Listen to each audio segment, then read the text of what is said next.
Қайырлы күн, құрметті оқырмандар. Сіздерді талантты жазушы, дарынды драматург, халықаралық Алаш әдеби сыйлығының иегері Думан Рамазанның «Пешене» атты драмасын оқуға шақырамыз.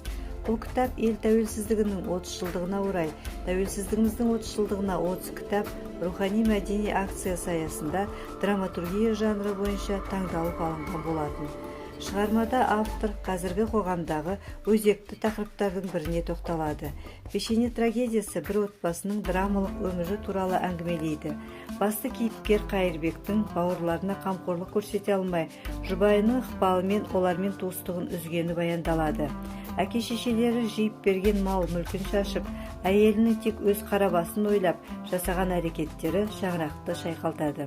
Отбасы жағдайы, бауырлар арасындағы қарым-қатынас, үйдегі ұрыс-керістің балаларға берер әсері, әйел затының отбасында алар орны, балаға дұрыс тәрбие беру, бала алдында әке орнын асқақтату, ата-ананың бала үшін шығар жаны бөлек екендігі шығарманың басты тақырыптары. Жазушы, журналист, аудармашы, зерттеуші драматург Думан Әмірғалиұлы Рамазан 1967 жылы 1 тамызда қазіргі Шығыс Қазақстан облысы Абай ауданы Қызылту кеңшарында дүниеге келген. 1985-1990 жылдары Әл-Фараби атындағы Қазақ ұлттық университетінің журналистика факультетінде оқыған. Әуезов атындағы әдебиет және өнер институтының аспирантурасын тәмамдаған. Әр жылдары Республикалық халық кеңесі қазақ әдебиеті басылымдарда қызмет істеген.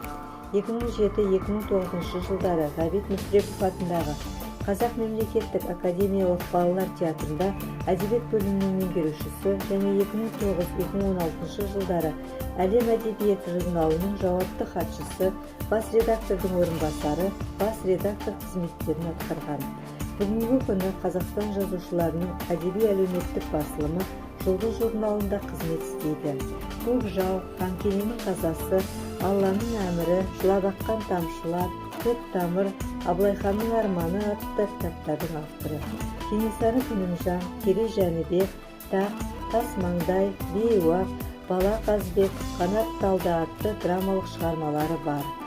Халықаралық Алаш әдеби сыйлығының, Қазақстан жастар одағы мен журналистер одағының Баубек Бокшев атындағы сыйлығының лауреаты.